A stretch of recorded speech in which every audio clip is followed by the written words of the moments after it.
नमस्कार मंडळी, चला तर थंबनेलवरून तर तुमच्या लक्षात आलंच असेल, तर आज आपण बनवतोय वांग्याची रेसिपी. पण वांग्याची रेसिपी खूपच युनिक आणि इंटरेस्टिंग असणार आहे, त्यामुळेच व्हिडिओ शेवटपर्यंत बघा. व्हिडिओ जरी आवडला तर व्हिडिओला एक लाईक आणि आपल्या चॅनलला नक्की सबस्क्राईब करा. चला तर जास्त वेळ न घालवता लगेचच रेसिपीला सुरुवात करूया. इथे गॅसवरती कढई ठेवलेली आहे. आता या कढईमध्ये अर्धी वाटी शेंगदाणे घालून आपल्याला चांगले खुसखुशीत होईस्तोवर भाजून घ्यायचे आहे. आता शेंगदाणे ना सुरुवातीला हाय हीटवरती आणि नंतर लो हीट वरती आपल्याला भाजून घ्यायचे आहे. कोणत्याही कशाईसाठी तुम्ही शेंगदाणे भाजत असताना सुरुवातीला हाय हीट वरती आणि नंतर थोडे लो गॅस वरती जर भाजले ना तर ते आतपर्यंत खुसखुशीत आणि त्यामुळे आपल्या कुठल्याही पदार्थाला छानशी चव येते. तर इथे आपले संपूर्ण शेंगदाणे भाजून झालेले आहे. आता हे काढून घेऊया आणि याला पूर्णपणे थंड करून घ्यायचं आहे. तर वरतून फक्त सालच काळे न करता आतपर्यंत शेंगदाणे भाजण्याची टिप्स देखील मी तुम्हाला सांगितली आहे. तर आता शेंगदाणे पूर्णपणे थंड झालेले आहे. तर आता इथे मिक्सरचं भांडं घेतलं. मिक्सरच्या भांड्यामध्ये हे शेंगदाणे टाकून घेऊया. आता आपण हे शेंगदाणे मोजून घेतलेले आहे. छोट्या वाटीने अर्धी वाटी. त्यामध्ये भरपूर सारा लसूण, अर्धा ते 1 इंच आल्याचे तुकडे घालून घ्यायचे. तसंच यामध्ये पाव चमचा जिरे घालायचे. घरगुती मसाला 1 चमचा घालायचा. तसंच कुठलाही गरम मसाला घाला.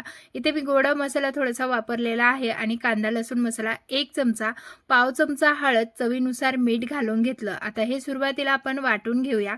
तर इथे पाहू शकता वाटून घेतलेलं आहे. आता हे छान बारीक झालं की मूठभर कोथिंबीर स्वच्छ धुवून यामध्ये घालायची आहे. आता कोथिंबीर तुम्ही यामध्ये कट करून घालता, पण मी तुम्हाला या पद्धतीने सांगणार आहे.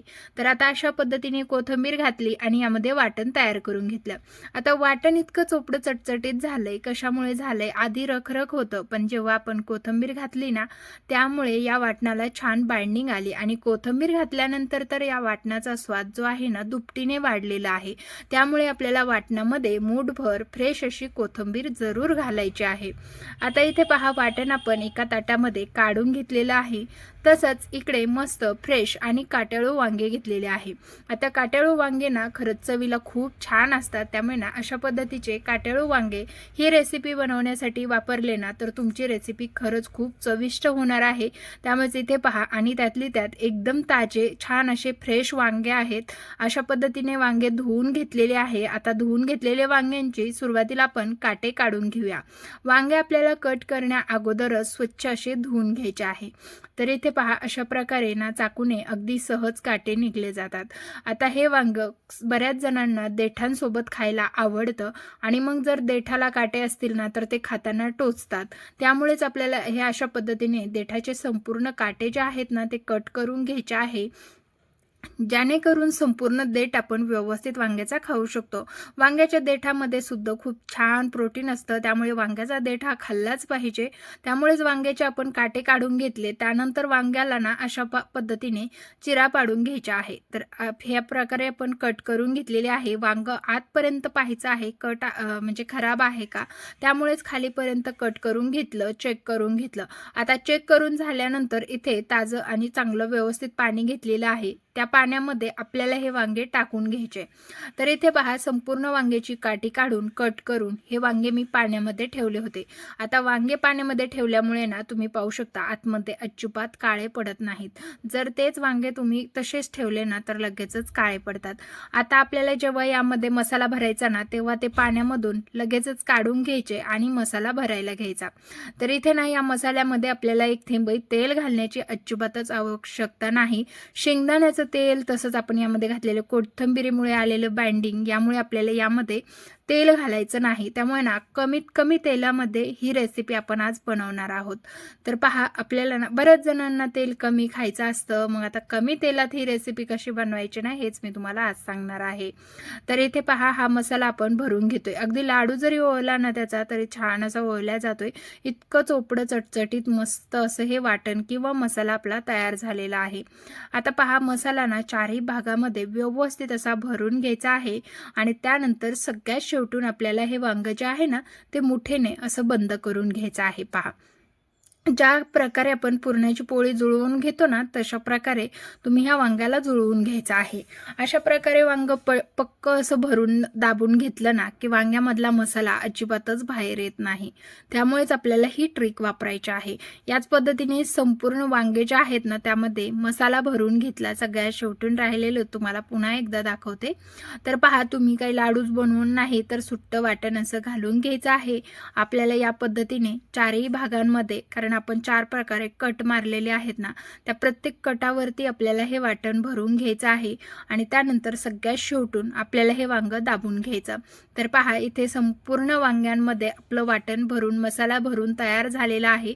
अगदी एकसारखा मसाला भरला गेलेला आहे वांग्यांमध्ये. अगदी असे खावेसे वाटतील इतके सुंदर आपले वांगे भरून तयार झालेले आहेत. आता तुम्हाला एक थेंबही तेल न वापरता सुद्धा हे वांगे बनवता येणार आहेत. पण मी ना इथे वरतून थोडंसं 1 चमचाभर तेल घातलेलं आहे. जास्त काही तेल घातलं नाही तरी सुद्धा, तुम्हाला एक थेंबही तेल घालायचं नसेल तरी सुद्धा तुम्ही ही रेसिपी बनवू शकता. आणि आता तेल कमी खायचं किंवा नाहीच खाता आलं तरी सुद्धा चालेल. अशा रेसिपी किंवा अशा गोष्टी तुम्हाला हव्या आहेत की नाही, मला हे कमेंट करून जरूर कळवा. तर तुम्ही ही वांग्याची भाजी एक थेंब न तेल घालता कशी बनवू शकता हे मी तुम्हाला पुढे सांगणारच आहे. तर पहा, इथे आपण कढई ठेवलेली आहे. आता या कढईमध्ये 1 ग्लास पाणी घालून घ्यायचं. 1 ते 1.5 ग्लास घालू शकता तुम्ही. आणि त्यानंतर आपल्याला यावरती एक स्टँड ठेवायचं. स्टँडवरती जी आपली ही होलवाली चाळणी असते, ही प्रत्येकाकडे असते. तर त्या होलवाल्या चाळणीमध्ये आपल्याला हे वांगे ठेवून घ्यायचे आहे. तर इथे चाळणीला तुम्हाला वेगळंसं तेल लावण्याची अजिबातच आवश्यकता नाही किंवा गरज पडत नाही. तर पहा, आपण अशा पद्धतीने हे वांगे जे आहेत ना, ते या चाळणीवरती ठेवून दिलेले आहेत. आणि चाळणीच्या मध्याकडे आपल्याला ह्या वांग्यांची तोंडं ठेवायची, कारण मध्यभागी गॅसच्या आत जास्त लागते आणि त्यामुळे वांगे पटकन शिजल्या जातील. यामुळे संपूर्ण वांगे ना आपण अशा पद्धतीने आता 10 मिनिटे ते 12 मिनिटापर्यंत शिजवून घेणार आहोत. तर इथे पाहू शकता 10 मिनिटे झालेली आहेत आणि आपण चेक करून घेऊया की आपले वांगे शिजलेत का. तर वांगे एकदमच छान आणि मस्त शिजले गेलेले आहेत. त्यामुळे ना तुम्हाला 10 मिनिटाच्या वरती हे वांगे शिजवण्याची काहीच आवश्यकता नाही. आता पहा, हे वांग्याला कलर तुम्हाला जवळून दाखवते. लांबून जरी तुम्हाला कलर वाटत असेल की काळा झाला की काय, पण तुम्हाला जवळून वांग्याचा कलर पाहता येत असेल तर पहा, आता तुम्हाला ही पुढची फोडणी स्किप करायची असेल ना तरी करू शकता आणि तिथेच तुम्ही ती वांग्याची भाजी खायला घेऊ शकता.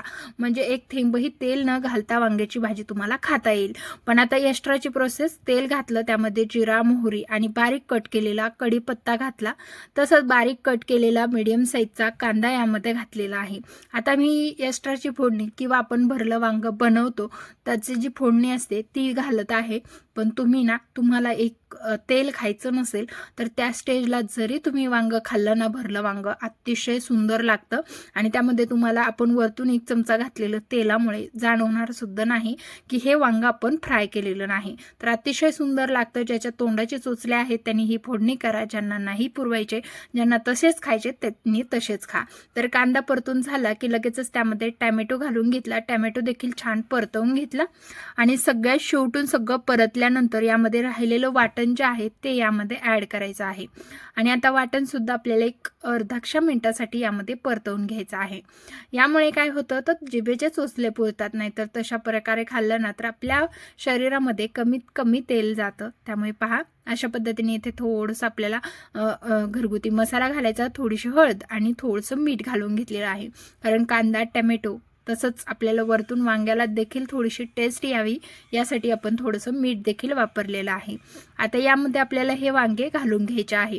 तर पाहू शकता, अशा प्रकारे आपण हे वांगे जे आहेत ना ते यामध्ये टाकूया आणि एखाद्या मिनिटासाठीच आपल्याला हे परतवून घ्यायचे आहे. फारसा वेळ देखील याला लागत नाही. तर पहा, अशा पद्धतीने आपण ह्या फोडणीमध्ये 1 मिनिटासाठी वांगे परतवून घेऊया. वांग जर तुम्ही या पद्धतीने खाल्लं ना तर खरंच खोटं नाही सांगत, तुम्ही ना यापुढे प्रत्येक वेळेला जेव्हा भरलं वांग बनवाल ना तेव्हा हीच पद्धत वापरणार. इतकं चविष्ट आणि जबरदस्त, लग्नाच्या पंक्तीत काय कुठेच खाल्लं नसेल हे असं जबरदस्त वांग आज आपण बनवलेलं आहे. वांग्याच्या पंक्तीत लग्नाच्या पंक्तीत जेव्हा आपण वांगं खातो तेव्हा पचपचित तेल असतं, पण इथे पहा अजिबातच आपण जास्त प्रमाणात तेलाचा वापर केलेला नाही. कमीत कमी तेलात कशी भाजी बनवता येईल हेच मी तुमच्यासोबत आज शेअर केलेलं आहे. शिवाय तेल न घालता सुद्धा तुम्ही चक्क वांग्याची भाजी बनवू शकता हे देखील शेअर केलेलं आहे. 2 मिनिटे भाजी परतवून घेतली आणि सुरेख आणि सुंदर अशी मस्त चटपटीत वांग्याची भरलं वांग रेसिपी तयार झाली. सगळ्यात शेवटून यामध्ये घालायचे आहे कोथिंबीर आणि मिक्स करून घ्यायचं. तर मस्त चटपटीत चटकदार वांग आपलं तयार झालं. इथे कुठेही तुम्हाला वांग्यामध्ये पचपचित तेल दिसणार नाही. तर तेल खायला सगळ्यांनाच नकोसं वाटतंय, तर नक्कीच अशा पद्धतीने ही वांग्याची भाजी बनवा. तसंच तुम्हाला आणखीन कुठली कमी तेलकट किंवा कमीत कमी तेलात बनवलेली रेसिपी पाहायला आवडेल हे मला कमेंटद्वारे नक्की कळवा, जेणेकरून तुम्हाला कमीत कमी तेलामध्ये रेसिपी कशी बनवायची याचा व्हिडिओ मी शेअर करू शकेल. तर त्यासाठी प्लीज नक्की कमेंट करा. म्हणजे तुमचे मतं माझ्यापर्यंत पोहोचवा. तसंच जाता जाता हा व्हिडिओ कुठल्या शहरातून किंवा गावातून बघितला हे देखील मला कमेंटद्वारे कळवा, म्हणजे व्हिडिओच्या शेवटी मला तुमचे आभार मानता येतील. तर तुम्हाला ही रेसिपी कशी वाटली कमेंट करून सांगायला विसरू नका. तसंच रेसिपी जरी आवडली असेल तर व्हिडिओला एक लाईक द्या. तसंच चॅनलला सबस्क्राईब करा, हाईप करा, बेल आयकनला ऑन करा. हाईप हा ऑप्शनच बऱ्याच जणांना माहीत नाही आणि त्यामुळे ते व्हिडिओला हाईप करत नाहीत. पण लाईक केल्यानंतर जे खाली ऑप्शन येतं त्यावरती दाबल्यानंतर तुम्हाला हाईपचे पॉईंट देता येणार आहेत आणि तुमचे हाईपचे पॉईंट देखील तितकेच महत्त्वाचे आहेत. चला तर भेटूया नवीन एका रेसिपीसह. तोपर्यंत धन्यवाद.